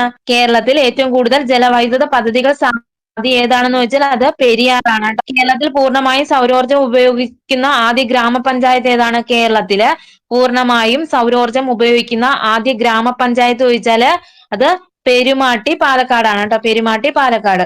ഇനി KSEBിയുടെ കീഴിലുള്ള താപവൈദ്യുത നിലയങ്ങൾ ഏതൊക്കെയാണെന്ന് ചോദിച്ചാല് അത് ബ്രഹ്മപുരം താപവൈദ്യുത നിലയം Ernakulam, Nallalam diesel power plant Kozhikode കേട്ടോ. KSEBിയുടെ കീഴിലുള്ള താപവൈദ്യുത നിലയങ്ങൾ ഏതൊക്കെയാണെന്ന് ചോദിച്ചാല് അത് ബ്രഹ്മപുരം താപവൈദ്യുത നിലയം Ernakulam, Nallalam diesel power plant Kozhikode. ഇനി പൂർണ്ണമായും വൈദ്യുതീകരിച്ച സംസ്ഥാനം എന്നറിയപ്പെടുന്നത് കേരളമാണ് കേട്ടോ, കേരളം.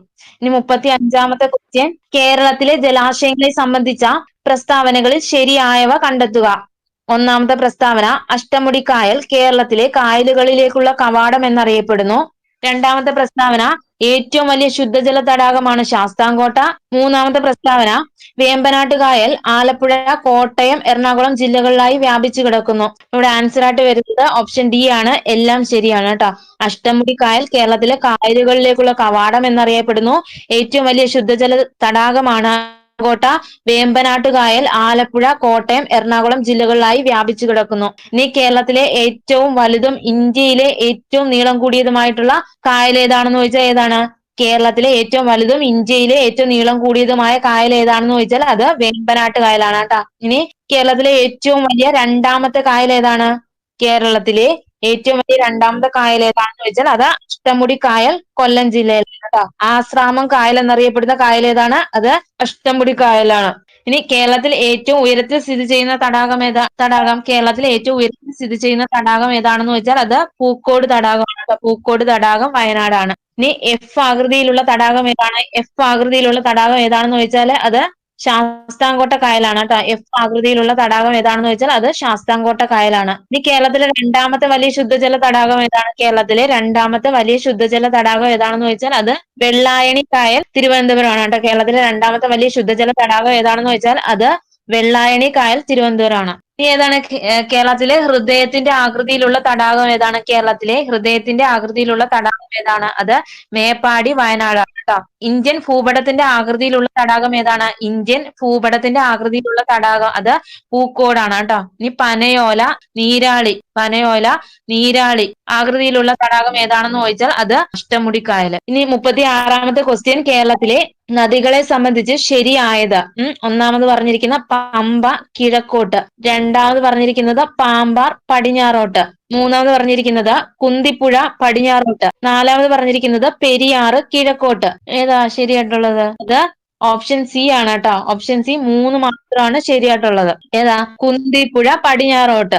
കേരളത്തിലെ 44 നദികളില് കബനി, ഭവാനി, പാമ്പാർ എന്നീ നദികൾ കിഴക്കോട്ടും ബാക്കി 41 നദികൾ എങ്ങോട്ടാണ്? പടിഞ്ഞാറോട്ടുമാണ് ഒഴുകുന്നത് കേട്ടോ. കേരളത്തിലെ 44 നദികളിൽ കബനി, ഭവാനി, പാമ്പാർ എന്നീ നദികൾ കിഴക്കോട്ടും ബാക്കി 41 നദികൾ പടിഞ്ഞാറോട്ടുമാണ് ഒഴുകുന്നത് കേട്ടോ. ഇനി 37ാമത്തെ ക്വസ്റ്റ്യൻ, സമുദ്രനിരപ്പിൽ നിന്നുള്ള ഉയരത്തെ അടിസ്ഥാനമാക്കി കേരളത്തിന്റെ ഭൂപ്രകൃതിയിൽ ഉൾപ്പെടുന്നത് ഏതെല്ലാം? ഒന്ന് മലനാട്, രണ്ടാമത് പറഞ്ഞിരിക്കുന്നത് ഇടനാട്, മൂന്നാമത് പറഞ്ഞിരിക്കുന്നത് തീരപ്രദേശം, നാലാമത് പറഞ്ഞിരിക്കുന്നത് സമതല പ്രദേശം. അപ്പൊ ഇവിടെ ആൻസർ ആയിട്ട് വരുന്നത് ഓപ്ഷൻ എ 1, 2, 3 ആണ് കേട്ടോ. സമുദ്രനിരപ്പിൽ നിന്നുള്ള ഉയരത്തെ അടിസ്ഥാനമാക്കി കേരളത്തിന്റെ ഭൂപ്രകൃതി ഏതൊക്കെയാണെന്ന് ചോദിച്ചാൽ അത് മലനാട്, ഇടനാട്, തീരപ്രദേശം. ഇനി സമുദ്രനിരപ്പിൽ നിന്ന് ഏകദേശം 75 മീറ്ററിൽ കൂടുതൽ ഉയരമുള്ള പ്രദേശം ഏതാണെന്ന് ചോദിച്ചാല് അത് മലനാടാണ് കേട്ടോ.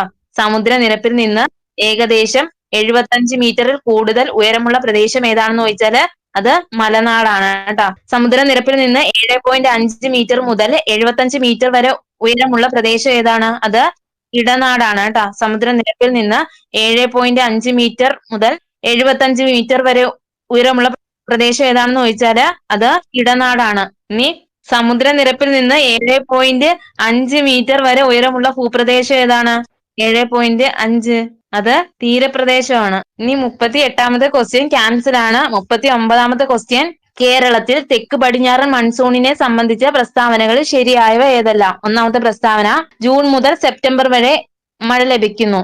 രണ്ടാമത്തെ പ്രസ്താവന, ഇടവപ്പാതി എന്നറിയപ്പെടുന്നു. മൂന്നാമത്തെ പ്രസ്താവന, തുലാവർഷം എന്ന് അറിയപ്പെടുന്നു. ആൻസർ ആയിട്ട് വരുന്നത് ഓപ്ഷൻ ബി ആണ്. 1ഉം 2 മാത്രമാണ് ശരിയായിട്ടുള്ളത് കേട്ടോ. തെക്ക് പടിഞ്ഞാറൻ മൺസൂണിനെ സംബന്ധിച്ച് ശരിയായ പ്രസ്താവന ഏതൊക്കെയാണ്? ജൂൺ മുതൽ സെപ്റ്റംബർ വരെ മഴ ലഭിക്കുന്നു, ഇടവപ്പാതി എന്ന് അറിയപ്പെടുന്നു. ഇനി തുലാവർഷം എന്നറിയപ്പെടുന്ന മൺസൂൺ കാലമാണ് വടക്കു കിഴക്കൻ മൺസൂൺ കാലം കേട്ടോ.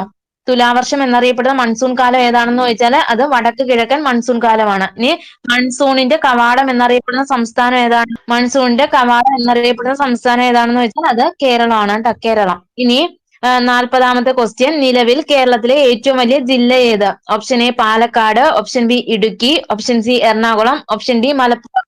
അത് ഓപ്ഷൻ ബി ഇടുക്കിയാണ് കേട്ടോ. നിലവിൽ കേരളത്തിലെ ഏറ്റവും വലിയ ജില്ല ഏതാണെന്ന് ചോദിച്ചാൽ അത് ഇടുക്കിയാണ്. ഭരണ സൗകര്യത്തിനായി 2023 എറണാകുളം ജില്ലയിലെ കുട്ടമ്പുഴ വില്ലേജിന്റെ ഭാഗങ്ങൾ ഇടുക്കി ജില്ലയിലെ ഇടമലക്കുടി വില്ലേജിലേക്ക് കൂട്ടിച്ചേർത്തതോടെയാണ് ഇടുക്കി വീണ്ടും കേരളത്തിലെ ഏറ്റവും വലിയ ജില്ലയായിട്ട് മാറിയത് കേട്ടോ. ഇനി 41ാമത്തെ ക്വസ്റ്റ്യൻ, വരയാടിനെ നീലഗിരിത്താർ സംരക്ഷിക്കാൻ പ്രോജക്ട് നീലഗിരി താർ പദ്ധതി ആരംഭിച്ച സംസ്ഥാനം ഏത്? Option A Tamil Nadu, option B Keralam, option C Karnataka, option D Maharashtra. അത് ഓപ്ഷൻ എ തമിഴ്നാടാണ് കേട്ടോ. വരയാടിനെ സംരക്ഷിക്കാൻ പ്രോജക്ട് നീലഗിരി താർ പദ്ധതി ആരംഭിച്ച സംസ്ഥാനം ഏതാണെന്ന് വെച്ചാൽ അത് തമിഴ്നാടാണ്. ഇനി തമിഴ്നാടിന്റെ ഔദ്യോഗിക മൃഗം ഏതാണ്? തമിഴ്നാടിന്റെ ഔദ്യോഗിക മൃഗം ഏതാണെന്ന് വെച്ചാൽ അത് വരയാടാണ് കേട്ടോ, വരയാട്. ഇനി 42ാമത്തെ ക്വസ്റ്റ്യൻ, കേരളത്തിലെ സ്കൂൾ ബസ്സുകളിൽ ട്രാക്ക് ചെയ്യാൻ രക്ഷിതാക്കൾക്ക് മോട്ടോർ വാഹന വകുപ്പ് ആരംഭിച്ച മൊബൈൽ ആപ്പ് ഏത്? Option A school Vahan, option B Eduvahan, option C Vidyavahan, option D Parivahan. അത് ഓപ്ഷൻ സി വിദ്യാവാഹനാണ് കേട്ടോ. കേരളത്തിലെ സ്കൂൾ ബസ്സുകൾക്ക് ട്രാക്ക് ചെയ്യാൻ രക്ഷിതാക്കൾക്ക് മോട്ടോർ വാഹന വകുപ്പ് ആരംഭിച്ച മൊബൈൽ ആപ്പ് ഏതാണെന്ന് ചോദിച്ചാൽ അത് വിദ്യാവാഹനാണ്. ഇനി മോട്ടോർ വാഹന വകുപ്പിന്റെ സേവനങ്ങൾ ഓൺലൈൻ ആക്കുന്നതിനായുള്ള സോഫ്റ്റ്വെയർ ഏതാ? മോട്ടോർ വാഹന വകുപ്പിന്റെ സേവനങ്ങൾ ഓൺലൈൻ ആക്കുന്നതിനായുള്ള സോഫ്റ്റ്വെയർ ഏതാണെന്ന് വെച്ചാൽ അത് വാഹനാണ് കേട്ടോ, വാഹൻ. ഇനി വാഹനങ്ങളുമായി ബന്ധപ്പെട്ട രേഖകളും മറ്റും ഡിജിറ്റലായി സൂക്ഷിക്കുന്നതിനായി കേന്ദ്ര സർക്കാർ ആരംഭിച്ച മൊബൈൽ ആപ്പ് ഏതാണെന്ന് വെച്ചാൽ അത് എം പരിവാഹനാണ് കേട്ടോ, എം പരിവാഹൻ. ഇനി 43ാമത്തെ ക്വസ്റ്റ്യൻ, എല്ലാ ആദിവാസികൾക്കും അടിസ്ഥാന രേഖകൾ നൽകുന്ന ഇന്ത്യയിലെ ആദ്യ ജില്ല ഏത്? Option A Wayanad, option B Idukki, option C Palakkad, option D Pathanamthitta. അത് ഓപ്ഷൻ എ വയനാടാണ് കേട്ടോ. എല്ലാ ആദിവാസികൾക്കും അടിസ്ഥാന രേഖകൾ നൽകുന്ന ഇന്ത്യയിലെ ആദ്യ ജില്ല ഏതാണെന്ന് ചോദിച്ചാൽ അത് വയനാടാണ്. ഇനി 44ാമത്തെ ക്വസ്റ്റ്യൻ, തിരുക്കൊച്ചി സംയോജനം നടന്നത് എപ്പോൾ? Option A 1949 June 1, option B 1949 July 1, option C 1948 July 1, option D 1948 July 1. അത് ഓപ്ഷൻ ബി 1949 ജൂലൈ 1 കേട്ടോ. തിരുക്കൊച്ചി സംയോജനം നടന്നത് എന്നാണെന്ന് വെച്ചാല് 1949 ജൂലൈ 1. ഇനി തിരുക്കൊച്ചി സംസ്ഥാനത്തിന്റെ പ്രഥമ മുഖ്യമന്ത്രി ആരാണ്? തിരുക്കൊച്ചി സംസ്ഥാനത്തെ ആദ്യ മുഖ്യമന്ത്രി ആരാണെന്ന് ചോദിച്ചാൽ അത് പറവൂർ TK നാരായണപിള്ളയാണ്. തിരുക്കൊച്ചി സംസ്ഥാനത്തെ പ്രഥമ മുഖ്യമന്ത്രി ആരാണെന്ന് ചോദിച്ചാൽ അത് പറവൂർ TK നാരായണപിള്ളയാണ്. ഇനി തിരുക്കൊച്ചി സംസ്ഥാനത്തെ അവസാനത്തെ മുഖ്യമന്ത്രി ആരാണ്? തിരുക്കൊച്ചി സംസ്ഥാനത്തെ അവസാനത്തെ മുഖ്യമന്ത്രി ആരാണെന്ന് ചോദിച്ചാല് അത് പനമ്പിള്ളി ഗോവിന്ദമേനോനാണ് കേട്ടോ. ഇനി 45ാമത്തെ ക്വസ്റ്റ്യൻ, യുനെസ്കോയുടെ ലോക പൈതൃക പട്ടികയിൽ ഉൾപ്പെടുത്തപ്പെട്ട രണ്ടാമത്തെ കേരളീയ കലാരൂപം ഏത്? Option A Kathakali, option B Koodiyattam, option C Ottamthullal, option D Mudiyettu. അത് ഓപ്ഷൻ ഡി മുടിയേറ്റാണ് കേട്ടോ. യുനെസ്കോയുടെ ലോക പൈതൃക പട്ടികയിൽ ഉൾപ്പെടുത്തപ്പെട്ട രണ്ടാമത്തെ കേരളീയ കലാരൂപം ഏതാണെന്ന് വെച്ചാൽ അത് മുടിയേറ്റാണ്. മുടിയേറ്റ് യുനെസ്കോയുടെ ലോക പൈതൃക പട്ടികയിൽ ഇടം നേടിയ വർഷം എന്താണെന്ന് വെച്ചാൽ അത് 2010. ഇനി യുനെസ്കോയുടെ ലോക പൈതൃക പട്ടികയിൽ ഉൾപ്പെടുത്തപ്പെട്ട ആദ്യ കേരളീയ കലാരൂപം ഏതാണെന്ന് ചോദിച്ചാല് അത് കൂടിയാട്ടമാണ് കേട്ടോ. ആദ്യമായിട്ട് കൂടിയാട്ടം 2001. ഇനി അഭിനയത്തിന്റെ അമ്മ, കലകളുടെ മുത്തശ്ശി എന്നിങ്ങനെ അറിയപ്പെടുന്ന കലാരൂപം ഏതാണെന്ന് വെച്ചാൽ അത് കൂടിയാട്ടമാണ് കേട്ടോ. അഭിനയത്തിന്റെ അമ്മ, കലകളുടെ മുത്തശ്ശി എന്നിങ്ങനെ അറിയപ്പെടുന്ന കലാരൂപം ഏതാണെന്ന് വെച്ചാൽ അത് കൂടിയാട്ടമാണ്. ഇനി 46ാമത്തെ ക്വസ്റ്റ്യൻ, നിബന്ധമാല എന്ന കൃതി രചിച്ചത് ആര്? Option A Kabir, option B Surdas, option C Vishnu Krishna Chiplunkar, option D Hayat e Sadi. അത് ഓപ്ഷൻ സി വിഷ്ണു കൃഷ്ണ ചിപ്ലുങ്കലാണ് കേട്ടോ. നിബന്ധമാല എന്ന കൃതി രചിച്ചത് വിഷ്ണു കൃഷ്ണ ചിപ്ലുങ്കൽ. ഇനി ഹയാത്ത് ഇ സാദി, ഹയാത്ത് ഇ ജവീദ് തുടങ്ങിയ കൃതികൾ രചിച്ച എഴുത്തുകാരനാണ് അൽത്താഹ് ഹുസൈൻ ഹാലി കേട്ടോ. ഉറുദു എഴുത്തുകാരനാണ് കേട്ടോ, ഉറുദു. ഹയാത്ത് ഇ സാദി, ഹയാത്ത് ഇ ജവീദ് തുടങ്ങിയ കൃതികൾ രചിച്ച എഴുത്തുകാരൻ ആരാണെന്ന് വെച്ചാൽ അത് അൽത്താഹ് ഹുസൈൻ ഹാലി. ഇനി 47ാമത്തെ ക്വസ്റ്റ്യൻ, അർജുന അവാർഡ് നേടിയ ആദ്യ Malayali? Option A C Balakrishnan, option B TC Yohannan, option C KC Elamma, option D Jimmy George. അത് ഓപ്ഷൻ എ സി ബാലകൃഷ്ണനാണ് കേട്ടോ. അർജുന അവാർഡ് നേടിയ ആദ്യ മലയാളി ആരാണെന്ന് ചോദിച്ചാൽ അത് സി ബാലകൃഷ്ണനാണ്. ഇനി അർജുന അവാർഡ് നൽകി തുടങ്ങിയ വർഷം എന്നാണെന്ന് ചോദിച്ചാൽ 1961. അർജുന അവാർഡ് നൽകി തുടങ്ങിയ വർഷം എന്നാണെന്ന് ചോദിച്ചാൽ 1961 കേട്ടോ. അർജുന അവാർഡ് നേടിയ ആദ്യ മലയാളി വനിത ആരാണ്? അർജുന അവാർഡ് നേടിയ ആദ്യ മലയാളി വനിത ആരാണെന്ന് ചോദിച്ചാൽ അത് കെ സി ഏലമ്മയാണ് കേട്ടോ. K C Elamma.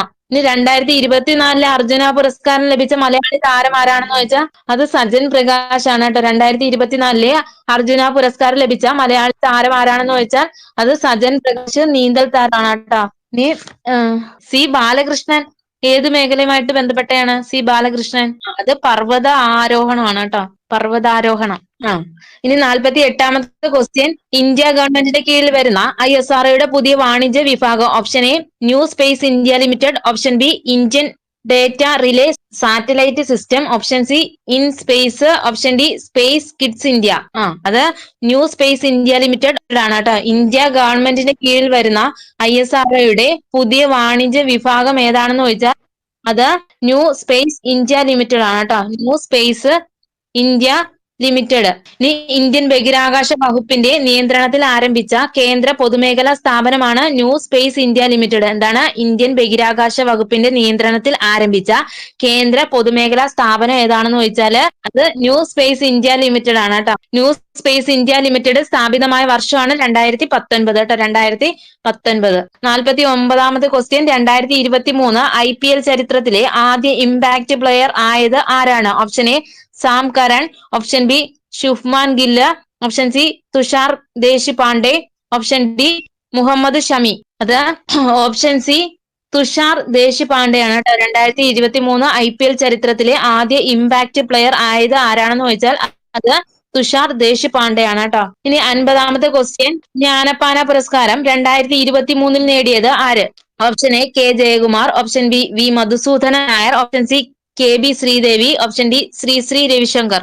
അത് ഓപ്ഷൻ ബി വി മധുസൂദനൻ നായരാണ് കേട്ടോ. 2023 ജ്ഞാനപ്പാന പുരസ്കാരം ലഭിച്ചത് വി മധുസൂദനൻ നായരാണ്. ഇനി 2025 ജ്ഞാനപ്പാന പുരസ്കാരം ലഭിച്ച കവി ആരാണ്?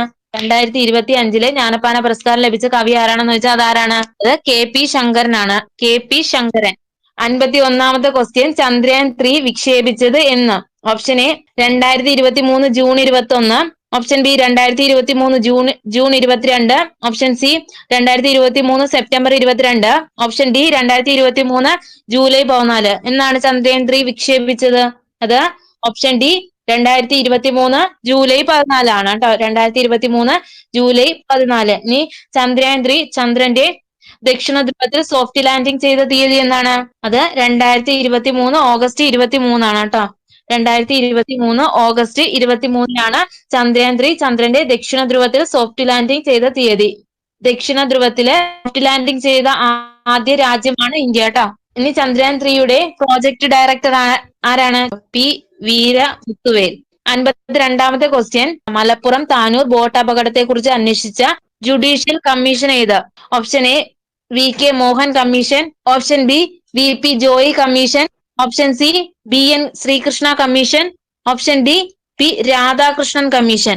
അത് option A VK Mohan commission ആണ് കേട്ടോ. മലപ്പുറം താനൂർ ബോട്ട് അപകടത്തെ കുറിച്ച് അന്വേഷിച്ച ജുഡീഷ്യൽ കമ്മീഷൻ ഏതാണെന്ന് ചോദിച്ചാൽ അത് VK മോഹൻ കമ്മീഷൻ ആണ് കേട്ടോ. ഇനി താനൂർ ബോട്ട് അപകടം നടന്ന വർഷം എന്നാണ്? താനൂർ ബോട്ട് അപകടം നടന്ന വർഷം എന്നാണെന്ന് ചോദിച്ചാൽ അത് 2023 കേട്ടോ. 2023. ഇനി 53ാമത്തെ ക്വസ്റ്റ്യൻ. താഴെ പറയുന്നവയിൽ അസ്ഥികളുടെ ആരോഗ്യത്തിന് അത്യാവശ്യം വേണ്ട ജീവകം ഏത്? ഓപ്ഷൻ എ ജീവകം സി, ഓപ്ഷൻ ബി ജീവകം ഡി, ഓപ്ഷൻ സി ജീവകം എ, ഓപ്ഷൻ ഡി ജീവകം ബി. അത് ഓപ്ഷൻ ബി ജീവകം ഡി ആണ് കേട്ടോ. അസ്ഥികളുടെ ആരോഗ്യത്തിന് അത്യാവശ്യം വേണ്ട ജീവകം ഏതാണെന്ന് ചോദിച്ചാൽ അത് ജീവകം ഡി ആണ് കേട്ടോ.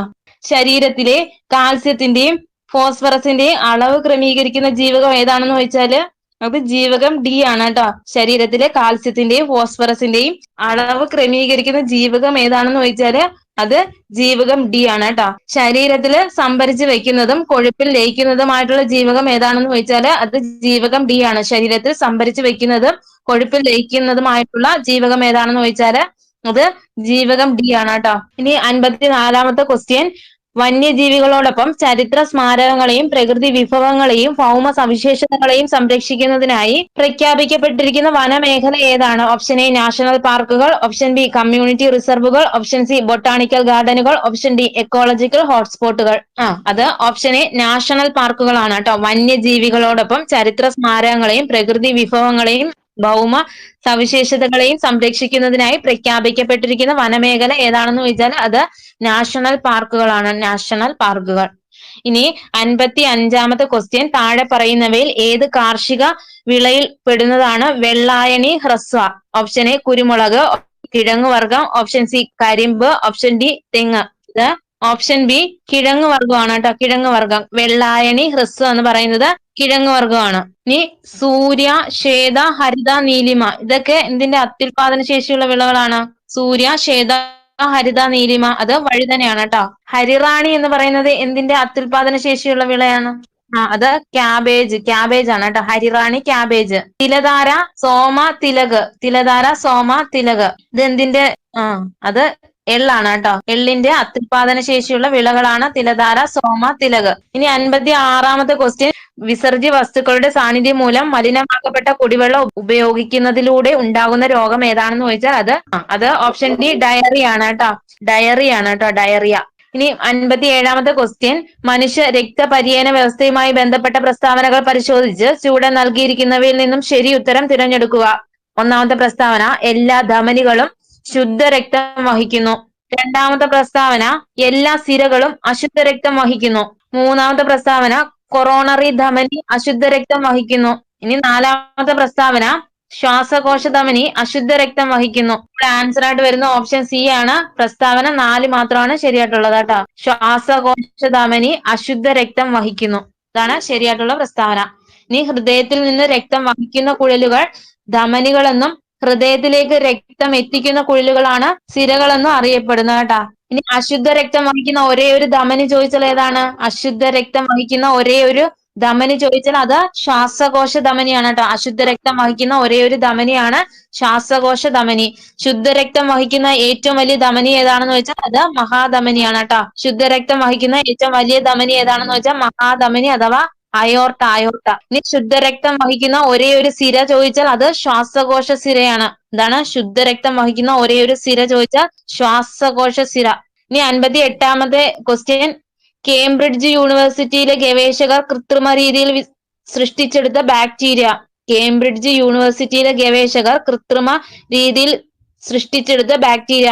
Option A salmonella bacteria, option B super bug, option C leptospira bacteria, option D E coli bacteria. അതായത് ഓപ്ഷൻ ഡി ഈകോളി ബാക്ടീരിയ ആണ് കേട്ടോ. കേംബ്രിഡ്ജ് യൂണിവേഴ്സിറ്റിയിലെ ഗവേഷകർ കൃത്രിമ രീതിയിൽ സൃഷ്ടിച്ചെടുത്ത ബാക്ടീരിയ ഏതാണെന്ന് ചോദിച്ചാല് അത് ഈകോളി ബാക്ടീരിയ ആണ്. ഇനി മനുഷ്യന്റെ കുടലിനുള്ളിൽ പ്രവേശിച്ച് ജീവകം കെയുടെ നിർമ്മാണത്തിന് സഹായിക്കുന്ന ബാക്ടീരിയ ഏതാണെന്ന് വെച്ചാൽ അത് ഈകോളി ബാക്ടീരിയ ആണ് കേട്ടോ.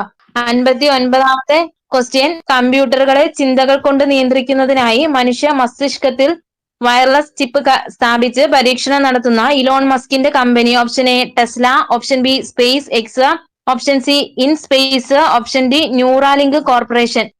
അത് ഓപ്ഷൻ ഡി ന്യൂറാലിങ്ക് കോർപ്പറേഷൻ ആണ് കേട്ടോ. കമ്പ്യൂട്ടറുകളെ ചിന്തകൾ കൊണ്ട് നിയന്ത്രിക്കുന്നതിനായി മനുഷ്യ മസ്തിഷ്കത്തിൽ വയർലെസ് ചിപ്പ് സ്ഥാപിച്ച് പരീക്ഷണം നടത്തുന്ന ഇലോൺ മസ്കിന്റെ കമ്പനി ഏതാണെന്ന് ചോദിച്ചാല് ന്യൂറാലിങ്ക് കോർപ്പറേഷൻ. ഇനി 60ാമത്തെ ക്വസ്റ്റ്യൻ, ആറ്റത്തിലെ ഏത് കണത്തിന്റെ സാന്നിധ്യമാണ് ജെ തോംസൺ കണ്ടെത്തിയത്? Option A proton, option B electron, option C neutron, option D ഇവയൊന്നും അല്ലേ. അത് ഓപ്ഷൻ ബി ഇലക്ട്രോൺ ആണ് കേട്ടോ. ആറ്റത്തിലെ ഇലക്ട്രോണിന്റെ സാന്നിധ്യമാണ് ജെ തോംസൺ കണ്ടെത്തിയത് കേട്ടോ.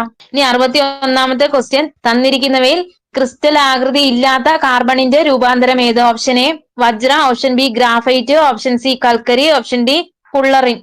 അത് ഓപ്ഷൻ സി കൽക്കരിയാണ് കേട്ടോ. ക്രിസ്റ്റൽ ആകൃതി ഇല്ലാത്ത കാർബണിന്റെ രൂപാന്തരം ഏതാണെന്ന് ചോദിച്ചാൽ അത് കൽക്കരിയാണ്.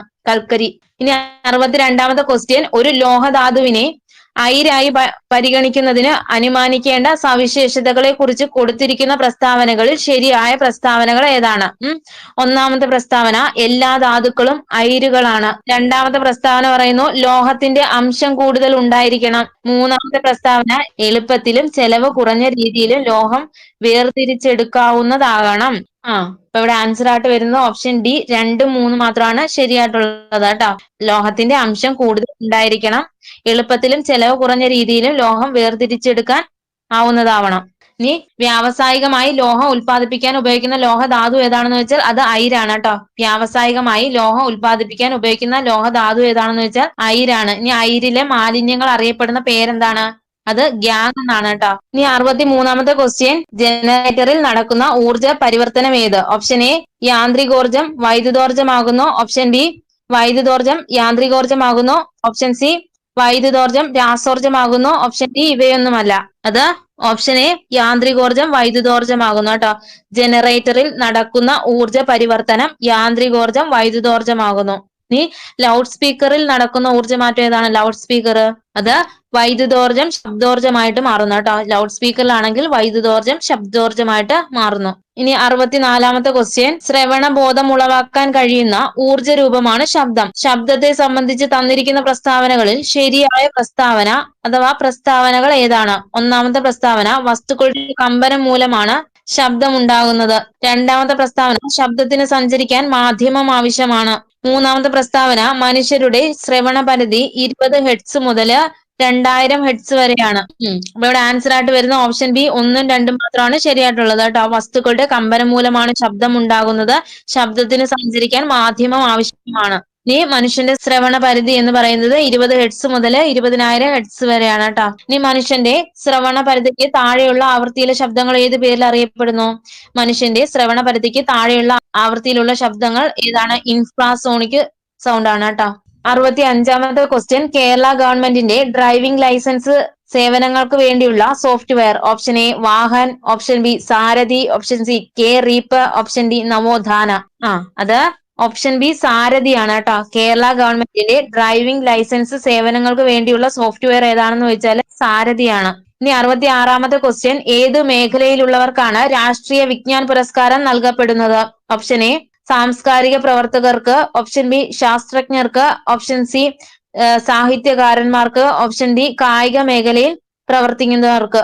അത് ഓപ്ഷൻ ബി ശാസ്ത്രജ്ഞർക്കാണ് കേട്ടോ. രാഷ്ട്രീയ വിജ്ഞാൻ പുരസ്കാരം നൽകപ്പെടുന്നത് ശാസ്ത്രജ്ഞർക്കാണ്. ഇനി 67ാമത്തെ ക്വസ്റ്റ്യൻ, കേരള സാമൂഹിക സുരക്ഷാ മിഷൻ കോർപ്പറേഷനുകളിലും മുനിസിപ്പാലിറ്റികളിലും താമസിക്കുന്ന 65 വയസ്സിന് മുകളിൽ പ്രായമുള്ള വയോജനങ്ങൾക്ക് നൽകുന്ന ആരോഗ്യ സാമൂഹിക പരിരക്ഷ.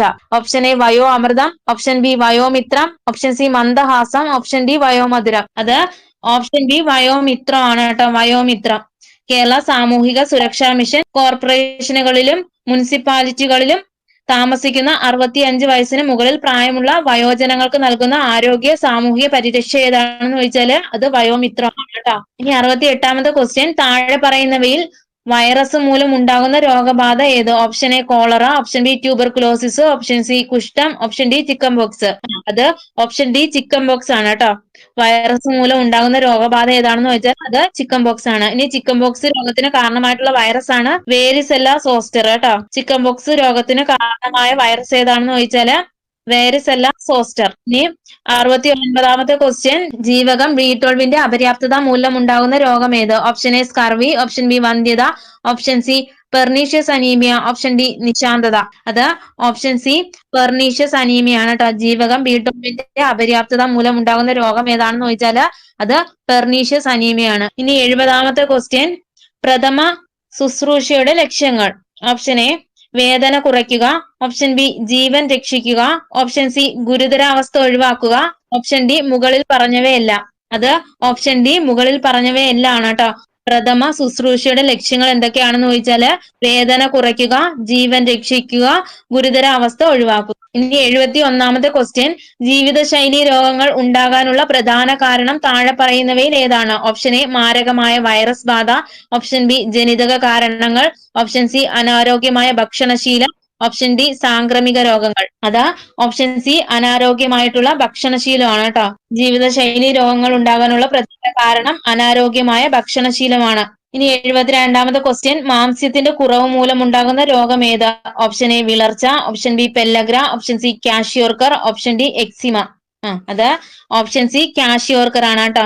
മാംസ്യത്തിന്റെ കുറവ് മൂലം ഉണ്ടാകുന്ന രോഗം ഏതാണെന്ന് വെച്ചാൽ അത് കാഷിയോർക്കർ ആണ്. ഇനി 73ാമത്തെ ക്വസ്റ്റ്യൻ, COVID-19 കാരണമായ രോഗാണുക്കൾ ഏത് വർഗത്തിൽ പെടുന്നു? Option A virus, option B bacteria, option C alga, option D fungus. അത് ഓപ്ഷൻ എ വൈറസ് ആണ് കേട്ടോ. COVID-19 കാരണമായ രോഗാണുക്കൾ ഏത് വിഭാഗത്തിൽ പെടുന്നു എന്ന് ചോദിച്ചാല് വൈറസ് ആണ്. ഇനി ഇന്ത്യയിലെ ആദ്യ കൊറോണ കേസ് റിപ്പോർട്ട് ചെയ്ത സ്ഥലം എവിടെയാണ്?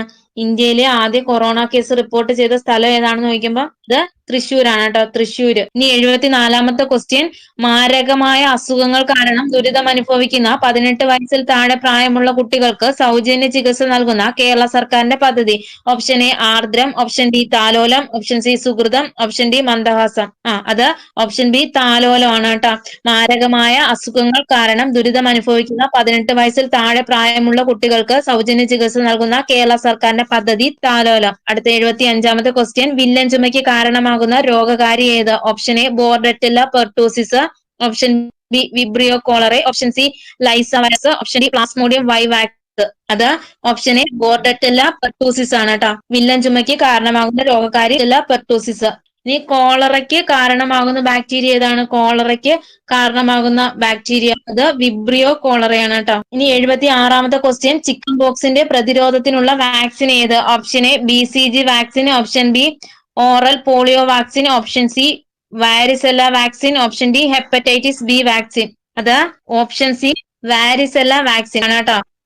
ചിക്കൻ ബോക്സിന്റെ പ്രതിരോധത്തിനുള്ള വാക്സിൻ ഏതാണെന്ന് വെച്ചാൽ അത് വാരിസെല്ല വാക്സിൻ, വാരിസെല്ല വാക്സിൻ. ഇനി 77ാമത്തെ ക്വസ്റ്റ്യൻ, ആന്റിബയോട്ടിക്കിന്റെ അമിത വിനിയോഗം തടയുന്നതിനായി കേരള സംസ്ഥാനം ആരംഭിച്ച പുതിയ പദ്ധതി ഏതാണ്?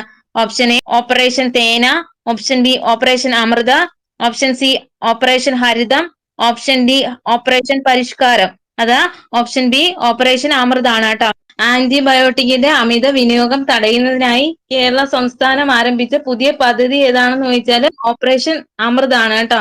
78ാമത്തെ ക്വസ്റ്റ്യൻ, 2023 ഇന്ത്യയിൽ ഏറ്റവും കൂടുതൽ മരണം ഉണ്ടാക്കിയ ജീവിതശൈലി രോഗം ഏതാണ്? ഓപ്ഷൻ എ ഹൃദ്രോഗം, ഓപ്ഷൻ ബി പ്രമേഹം, option C asthma, option A ഹൃദ്രോഗമാണ് കേട്ടോ. 2023 ഇന്ത്യയിൽ ഏറ്റവും കൂടുതൽ മരണം ഉണ്ടാക്കിയ ജീവിതശൈലി രോഗം ഏതാണെന്ന് ചോദിച്ചാൽ അത് ഹൃദ്രോഗമാണ്. ഇനി ലക്ഷ്യകോശങ്ങൾക്ക് ഇൻസുലിനെ ഉപയോഗിക്കാൻ കഴിയാത്തത് മൂലം ഉണ്ടാകുന്ന ജീവിതശൈലി രോഗം ഏതാണെന്ന് ചോദിച്ചാൽ അത് ടൈപ്പ് 2 പ്രമേഹമാണ്. ഇതാണ് ലക്ഷ്യകോശങ്ങൾക്ക് ഇൻസുലിനെ ഉപയോഗിക്കാൻ സാധിക്കാത്തത് മൂലം ഉണ്ടാകുന്ന ജീവിതശൈലി രോഗമാണ് ടൈപ്പ് 2 പ്രമേഹം. ഇനി കരളിൽ കൊഴുപ്പ് അടിഞ്ഞുകൂടുന്നത് മൂലം ഉണ്ടാകുന്ന ജീവിതശൈലി രോഗം ഏതാണ്? അത് ഫാറ്റി ലിവർ ആണ്. കരളിൽ കൊഴുപ്പ് അടിഞ്ഞു കൂടുന്നത് മൂലം ഉണ്ടാകുന്ന ജീവിതശൈലി രോഗം ഏതാണെന്ന് വെച്ചാൽ അത് ഫാറ്റി ലിവർ ആണ് കേട്ടോ.